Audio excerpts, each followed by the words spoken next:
Hello everyone, welcome to my channel the velocity. मेरा नाम है रोहन और आज मैं आपसे डिस्कस करने वाला हूँ कार्स एंड बाइक्स की वारंटी के बारे में।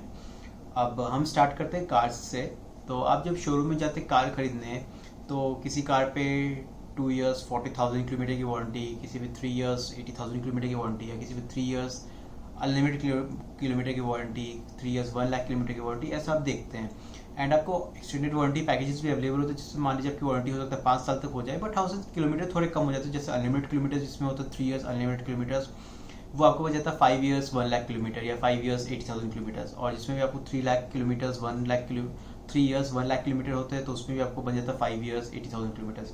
ये नॉर्मल बात है, बट आज मैं आपसे ये डिस्कस करने वाला हूँ कि आप ऐसी क्या गलतियां आप कर सकते हैं जिससे आपकी कार की वारंटी वॉइड हो जाए। हाँ, आपको ये लगता है कि आपकी कार आपने 3 इयर्स की आपकी स्टैंडर्ड वारंटी थी, आपने उसमें 2 साल की और वारंटी ले ली, आपकी कार उतना किलोमीटर कवर की नहीं है, तो आपकी कार हमेशा वारंटी में है। बट ऐसा नहीं है, आपकी कुछ मिस्टेक्स आप ऐसे कर सकते हैं अननोइंगली जिससे आपकी कार की वारंटी वॉइड हो जाए। जैसे फर्स्ट, आपने कार खरीदा तो आपने कोई ऐसा मॉडल लिया जिसमें या तो म्यूजिक सिस्टम नहीं है या तो टच स्क्रीन वाला म्यूजिक सिस्टम नहीं है, एंड आपने सोचा कि मैं बाहर से आफ्टर मार्केट लगवा लूंगा। ठीक है, सब ऐसा सोचते हैं, सब करते हैं, बट इसमें बात ऐसी है कि आप कार लिए शोरूम से, आप कहीं बाहर से म्यूजिक सिस्टम लगवाते हैं, हो सकता है वो शोरूम के कंपेरिजन में सस्ता पड़े, और हो क्या सकता है एक्चुअली ऐसा होता है।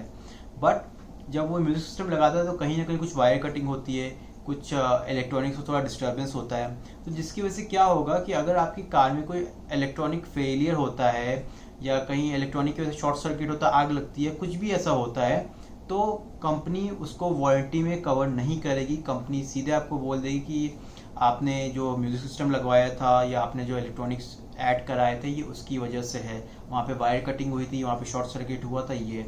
एंड ये सब कुछ कंपनी के टर्म्स एंड कंडीशंस में लिखा हुआ है। ऐसा नहीं कि कंपनी आपको चीट कर रही, ये उनके टर्म्स एंड कंडीशंस में लिखा हुआ है। सेकंड, मान लीजिए आपने क्या किया, आपने कार की जो हेडलाइट है वो चेंज करा दी। आपको लगा कि कार की जो हेडलाइट है उसकी पावर कम है, आपने ज़्यादा पावर की हेडलाइट लगा दी, या आपने टेल लाइट चेंज करा ली, या आपने बहुत ज़्यादा एडिशन कर दिया ब्रेक लाइट्स में, ऐसा कुछ।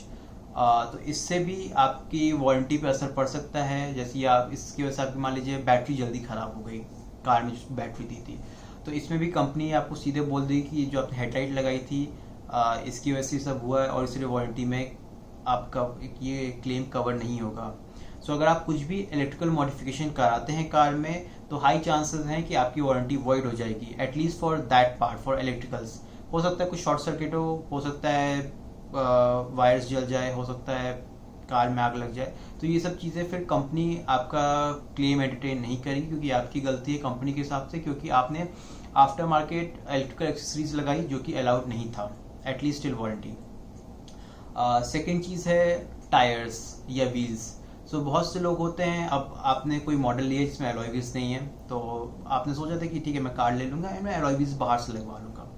अब उस केस में क्या होता है, उस केस में आप गए बाहर, आपने सोचा चलो व्हील्स का साइज़ बढ़ा लेता हूँ, अब मैं एलॉय व्हील्स लगवा ही रहा हूँ तो ये 15 इंच की व्हील है, इसमें 16 इंच लगवा लेता हूँ। उसकी वजह से आपने वो करा लिया। अब उसकी वजह से क्या हुआ, आपने जो कराया इससे गाड़ी के डायमेंशंस मॉडिफाई हो गए, आपने may be ground clearance modify हो गया, व्हील साइज मॉडिफाई हो गया।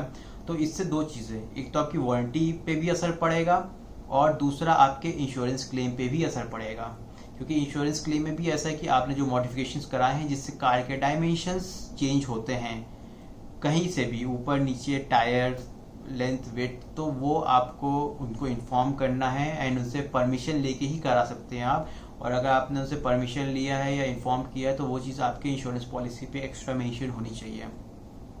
एंड बहुत से लोग होते हैं कि उनको लगता है कि जो उनको टायर दिया हुआ है वो थोड़ा पतला है, वो और चौड़े टायर लगवा लेते हैं कार में, एंड इससे भी वारंटी वॉइड होती है। एंड ऐसे भी होता है आपने ज़्यादा चौड़े टायर लगा लिए, उसकी वजह से इंजन पे ज़्यादा लोड पड़ रहा है, क्योंकि ज़्यादा चौड़े टायर मतलब वो सरफेस से, ग्राउंड से ज़्यादा कांटेक्ट में रहेगा, उससे फ्रिक्शन ज़्यादा होगा, एंड फ्रिक्शन ज़्यादा होगा तो उससे इंजन पे ज़्यादा लोड पड़ेगा, तो हो सकता है इंजन में कुछ प्रॉब्लम आ जाए। इन इस केस में भी कंपनी आपको वारंटी क्लेम करने से मना कर सकती है, क्योंकि आपके टायर्स का साइज़ ज़्यादा था जो कि कंपनी ने प्रिस्क्राइब किया था, साइज़ का नहीं था। तो ये चीज़ भी है। एंड वन मोर थिंग, अगर आप जैसे आप कार लिए तो आपको कार का कंपनी ने एक सर्विस शेड्यूल दिया है कि फर्स्ट सर्विस आपकी 1 या 2 महीने के ड्यूरेशन में होगी, और या इतने किलोमीटर में, सेकंड सर्विस इतनी, थर्ड इतनी, तो जो भी दिया ड्यूरेशन आप चलिए आप गए फर्स्ट सर्विस करा लिए, ठीक है। सेकंड सर्विस मान लीजिए कंपनी ने आपको बोला है कि 6 महीने बाद है आज से। अब आपकी गाड़ी उस 6 महीनों में मुश्किल से मान लीजिए 2000 किलोमीटर चली। अब आपको लगा कि गाड़ी का सर्विस इंटरवल 5000 या 10,000 या 15,000 किलोमीटर, मेरी गाड़ी 2000 किलोमीटर चली तो मैं ये सर्विस नहीं कराता हूँ, क्यों फालतू के पैसे वो लगाना जबकि गाड़ी चली नहीं।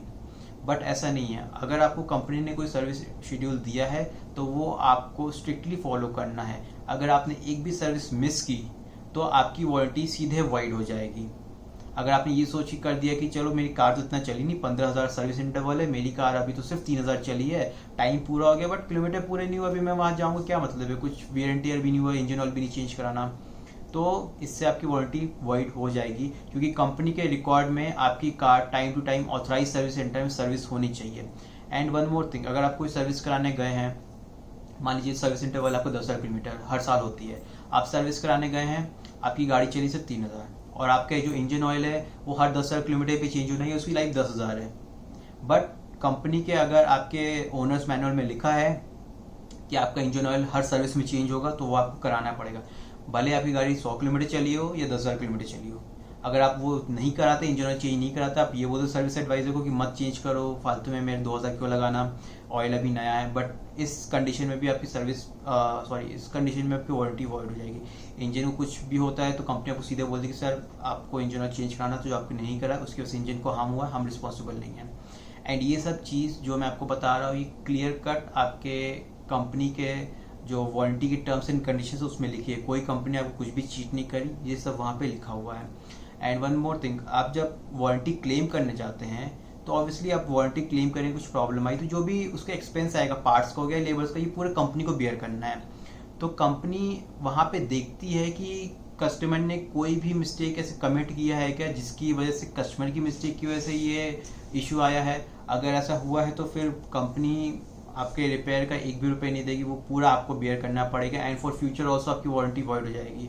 ऐसा नहीं कि 3 साल में कोई प्रॉब्लम आई आपकी मिस्टेक की वजह से, क्योंकि आपने सर्विस टाइम पे नहीं कराया था, इंजन ऑयल नहीं चेंज कराया था, कंपनी उस वक्त आपसे रिपेयर का पैसा ले ली और आपकी वारंटी कंटिन्यू हो जाएगी, ऐसा नहीं है। आपकी वारंटी एक बार वॉइड हो गई तो हो गई। तो मैं आपको यही रिकमेंड करूँगा कि अपनी सर्विस टाइम टू टाइम कराएं। अपना जो भी आप कंपनी की कार की ओनर्स मैनुअल पढ़ के जाए सर्विस से पहले, उसमें देख लें कि इस पर्टिकुलर टाइम सर्विस पे, टाइम पे या किलोमीटर पे, इस पर्टिकुलर सर्विस पे, second service, fourth service, company क्या क्या चीज़ें चेंज करने को बोल रही है। अगर कंपनी ने कुछ लिखा है चेंज करने की तो वो आपको कराना ही पड़ेगा।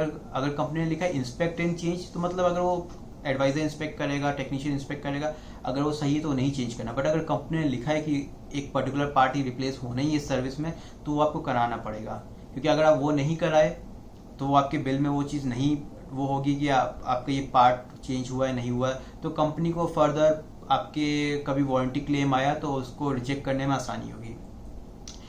दूसरी चीज़, जो आप कार में एक्सेसरीज लगवाते हैं तो आप कार शोरूम से ले लेते हैं। मैं मानता हूँ शोरूम से एक्सेसरीज हमेशा महंगी पड़ती है compare to outside market. But मैं आपको यही रिकमेंड करूंगा कि आप म्यूजिक सिस्टम या कोई भी इलेक्ट्रॉनिक्स अगर लगवा रहे हो तो कंपनी से ही शोरूम से ही लगवाएं।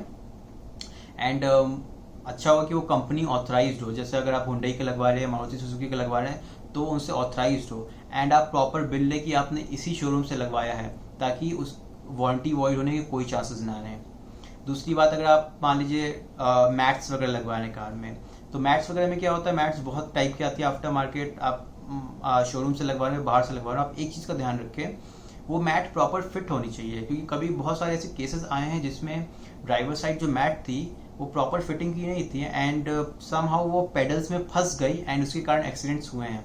तो अगर आप मैट लगवा रहे हैं, अगर आपको चाहिए मैट लगवाना, तो आप प्रॉपर फिटिंग की लगवाइए और ऐसी मैट लगवाइए जो कंपनी ऑथराइज्ड हो, कि उस पर्टिकुलर मॉडल के लिए, उस पर्टिकुलर कार के लिए कंपनी ऑथराइज की ये मैट परफेक्ट साइज की। आप ऐसा